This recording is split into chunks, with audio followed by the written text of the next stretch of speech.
నమస్కారం. ఈరోజు మనతో పాటు స్టూడియోలో ప్రముఖ ఆధ్యాత్మికవేత్త జ్యోతిష నిపుణులు ప్రొఫెసర్ డాక్టర్ ముల్లపూడి సత్యనారాయణ మూర్తి గారు ఉన్నారు.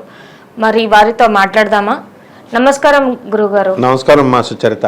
మే 1వ తారీఖు నుండి గురుగ్రహ మార్పులు జరగబోతున్నాయి కదా, మరి తులారాశి వారికి ఎట్లా ఉంటుందో చెప్తారా? మనకి ఈ మేషరాశిలో ఉన్నటువంటి గురుడు మే 1, 2024 సంవత్సరం నుండి వృషభ రాశిలోకి సంచారం చేస్తున్నాడు, అంటే మారుతున్నాడు. ఈ మార్పు వల్ల ఖచ్చితంగా ఈ తులారాశి పైన ఎఫెక్ట్ అనేటటువంటిది ఉంటుంది. అది మంచి ఎఫెక్టా చెడ్డ ఎఫెక్టా అనేది మనం తెలుసుకోవాలి. ఇప్పుడు మొన్నటిదాకా తులారాశి వారికి 7వ స్థానంలో ఉండి మంచి స్థానంలో ఉన్నాడు గురుడు. ఇప్పుడు 8వ స్థానంలోకి వెళ్ళాడు. ఇది తేడా. అంటే 8వ స్థానంలోకి మనకి గురు సంచారం వలన వీళ్ళకి వద్దంటే అప్పులు పుడతాయి. వీళ్ళకి ఇంతకుముందు అప్పులు లేకుండా పని పూర్తి చేసి పడేసేవారు, ఇప్పుడు అప్పులు తీసుకుంటారు. అంటే అలాగని చెప్పేసి మనకి ఏమైనా సంపాదన తగ్గిపోద్దా అంటే సంపాదన ఏం తగ్గదు, కానీ ఎక్స్ట్రా ఒక ఇల్లు కట్టడమో లేకపోతే ఒక ఇంట్లో ఒక రూము వేయడమో ఇలాగ ఏదో ఒక ఎక్స్ట్రా వర్క్ అనేటటువంటిది పెట్టుకొని కొంచెం ముందుకు వెళుతూ ఉంటారు. అయితే ఈ యొక్క రాహువు మనకి మంచి స్థానంలో ఉన్నాడు ఈ తులారాశి వాళ్ళకి ఇప్పుడు ప్రజెంట్. అందువలన 6వ రాహు యొక్క ప్రభావం వలన ఏమవుతుందంటే శత్రువులు మిత్రులుగా మారిపోవడం, అనుకున్నటువంటి పనులు ఇంతవరకు స్లోగా అవుతున్నటువంటి పనులన్నీ కూడా స్పీడ్గా పూర్తి చేయడము, ఇవన్నీ కూడా జరుగుతాయి. ఇప్పుడు రాహు బలం వల్ల, రాహుగ్రహ ప్రభావం వల్ల, అంటే ఇప్పుడు సపోజ్ ఉదాహరణకు కోర్టు కేసులు ఉన్నాయి. కోర్టు కేసులు నత్తనడుకుని నడుస్తున్నాయి. ఇంకా ముందుకు 20 సంవత్సరాల నుంచి కేసులు నడిచేటటువంటి వాళ్ళు ఉన్నారు తులారాశిలో. వాళ్ళకి వీళ్ళ జడ్జి వచ్చినప్పుడు వీళ్ళకు రావడం, వీళ్ళు వచ్చినప్పుడు సివిల్ కేసులు అవడం, ఇలాగనమాట వెళ్ళకపోవడం అనేది జరుగుద్ది. అటువంటి వాళ్ళందరికీ కూడా ఈ బ్యాచ్లో కొంచెం జడ్జి తిట్టడం, వాళ్ళని తొందరగా రమ్మడం, లాయర్లు కూడా కొంచెం మోషన్ కదిపి ముందుకు తీసుకువెళ్ళడం, ఇలా ఒక విధంగా ఈ తులారాశి వాళ్ళకి కొంచెం పనులు ముందుకెళ్తూ ఉంటాయన్నమాట. అయితే పంచమ స్థితిగతుడైనటువంటి ఈ యొక్క శని ఇంకా ఫుల్ బలంగా లేడు కాబట్టి వీళ్ళకి పాపం ఎన్నో పనులు పెండింగ్లో ఉంటూ వచ్చినటువంటి పనులు అసలు ట్రై చేయరు బద్ధకంగా. ఇప్పుడు వన్స్ వీళ్ళు ట్రై చేశారా అంటే ఖచ్చితంగా పూర్తవుతుంది. అలాగే కుటుంబంలో ఏంటంటే వీళ్ళకి మనశ్శాంతి అనేటటువంటిది తక్కువగా ఉంటుంది. ఈ పిల్లల అల్లరి కారణంగా అవనండి, లేకపోతే ఈ పిల్లల స్కూల్లో సీట్లు లేకపోతే వీళ్ళకి ఈ సీట్లు ఇప్పించాలా, అలాగా ఏదో ఒక కారణం వల్ల వీళ్ళకి మానసికమైనటువంటి అశాంతి అనేటటువంటిది ఉంటుంది. ఇక ఎకనామిక్ ఫ్రంట్లో మనం వృత్తి వ్యాపార ఉద్యోగాలు మెయిన్గా మనం తీసుకోవాలి కదా. వీళ్ళకి అందరికీ కావాల్సింది భుక్తి, డబ్బులు కావాలి కాబట్టి ఈ తులారాశి వాళ్ళకి ఆదాయం ఎలా ఉంటుంది అంటే ఆదాయంలో ఏం మార్పు ఉండదు, కాబట్టి నష్టమేం లేదనమాట. కాబట్టి జీతబత్యాలన్నీ కూడా కొంచెం పెరిగినప్పటికీ కూడా విపరీతమైన ఖర్చులు ఎక్కువ ఉంటాయి. కాబట్టి ఈ యొక్క గుళ్ళు గోపురాలు తిరగడం, వాటికి ఖర్చు పెట్టడము, ఇల్లు కట్టడము, అలాంటివన్నీ చేసి వాళ్ళు అధికంగా ఖర్చు పెట్టడం అనేటటువంటిది జరుగుతుంది. ఇక ప్రభుత్వ ఉద్యోగస్తుల దగ్గరికి వచ్చేసరికి వీళ్ళకి డిఏలు అరియర్స్లు అవన్నీ కూడా కొంత బ్యాలెన్స్ ఉంచుతుంది గవర్నమెంట్. తర్వాత మిగతా కొన్ని శాంక్షన్ అవుతాయి అన్నమాట. తర్వాత నెక్స్ట్ రెండవది ఓల్డ్ పెన్షనర్స్ విషయంలో కూడా గవర్నమెంట్ ఏం చేస్తుందంటే కొంత బకాయిని అలా పెట్టి మిగతాది ఇవ్వడం, వన్ టైం సెటిల్మెంట్ చేసినప్పటికీ కూడా జాగ్రత్తగా దాచుకో అని చెప్పి గవర్నమెంట్ మరి వాళ్ళ ఆఫీసర్లు చెప్పడం, ఫలానా బ్యాంకులో దాచుకొని కూడా చెప్తారు. పాపం ఏంటంటే వీళ్ళు పాడు చేసుకుంటారు డబ్బు అన్న ఉద్దేశంతో. అలాగే ఈ ప్రైవేటు ఉద్యోగస్తుల దగ్గరికి వచ్చేసరికి వీళ్ళు హార్డ్ వర్క్ నిజాయితీగా కష్టపడతారు కాబట్టి ప్రాబ్లం లేదు మనకి. వీళ్ళకి ప్రమోషన్స్ అనేటటువంటివి అవన్నీ కూడా రావడం జరుగుతాయి ఈ తులారాశి వాళ్ళకి. విద్యా వైద్య రంగాల వరకు ఎట్లా ఉంటుంది? వైద్య రంగం వాళ్ళకి ఇప్పుడు 3 పువ్వులు 6 కాయలు కదా హాస్పిటల్స్ అన్నీ కూడా. విద్యారంగం కూడా బ్రహ్మాండం, హాస్పిటల్స్కి ఢీకొంటూ విద్యా వైద్య రంగాల వ్యాపారాలు చేస్తున్న వాళ్ళకి మాత్రం బ్రహ్మాండంగా ఉంటుంది.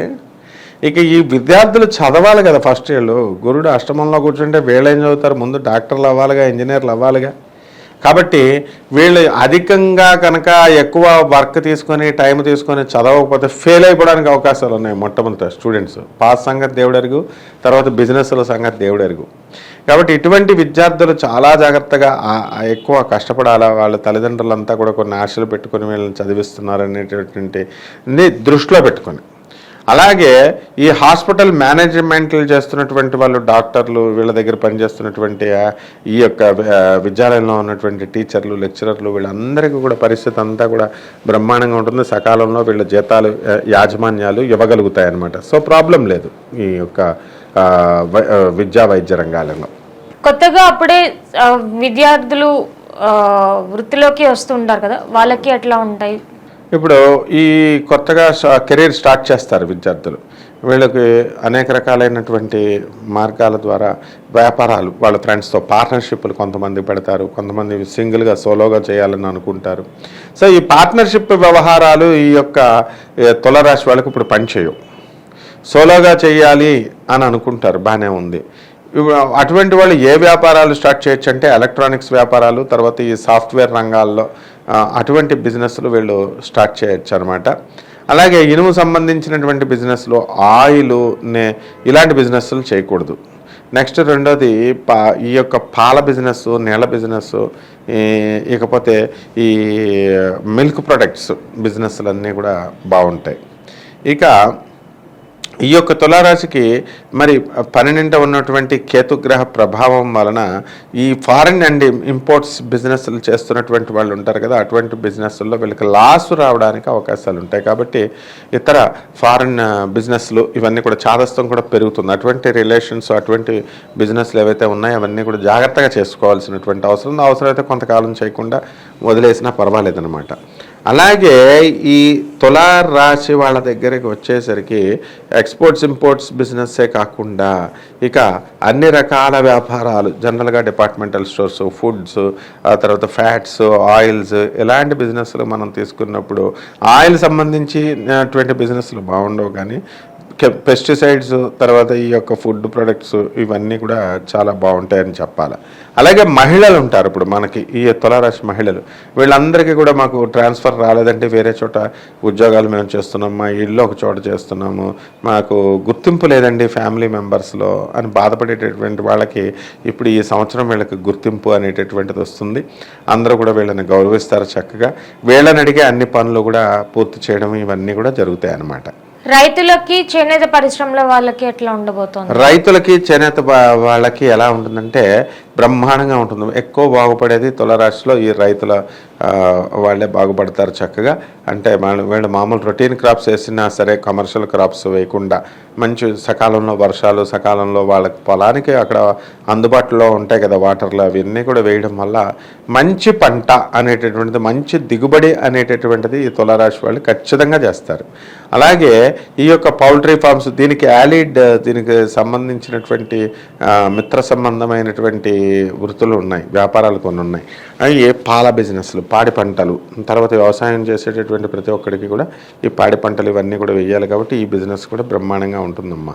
చేనేత బిజినెస్ల దగ్గరికి వచ్చేసరికి ఈ చేనేత బిజినెస్లు కూడా చాలా బాగుంటాయి. మంచిగా కొత్త కొత్త బట్టలు కుట్టడము, తర్వాత అక్కడి నుంచి కంచి నుంచి, ధర్మవరం నుంచి ఇలాంటి పట్టు చీరలు రావడము. సో ఇలాగా మొత్తం అంతా కూడా ఈ యొక్క కన్యారాశి, ఈ యొక్క తులారాశి వాళ్ళు చేసేటటువంటి ఏ పని కూడా ఫెయిల్యూర్ లేకుండా ఉంటుంది. అలాగే ఈ తులారాశి వారికి ఏ విధమైనటువంటి అనారోగ్య సమస్యలు మనం జాగ్రత్తగా అబ్జర్వ్ చేసుకోవాల్సినటువంటి అవసరం ఉంది. అయితే ఈ ఏప్రిల్, మే నెలల్లో అస్సలు కాదనమాట, ఆరోగ్యం బాగానే ఉంటుంది తులారాశి వాళ్ళకి. గురుగ్రహము అష్టమ గ్రహం అయినప్పుడు ఖచ్చితంగా ఎంతో కొంత తేడాన్ని చూపించాలి అది. కాబట్టి పిల్లల్లో కొంతమందికి బాగోకపోవడం, వాళ్ళ కుటుంబంలో వీళ్ళకే బాగోకపోవడం, చిన్న చిన్న సమస్యలు ఏమైనా వీళ్ళకి రావచ్చమ్మా. రాజకీయ, సినీ రంగాల వరకు ఎలా ఉండబోతోంది? రాజకీయ రంగంలో ఉన్నటువంటి వాళ్ళకి మనకి బ్రహ్మాండంగా గెలుస్తారు వీళ్ళు.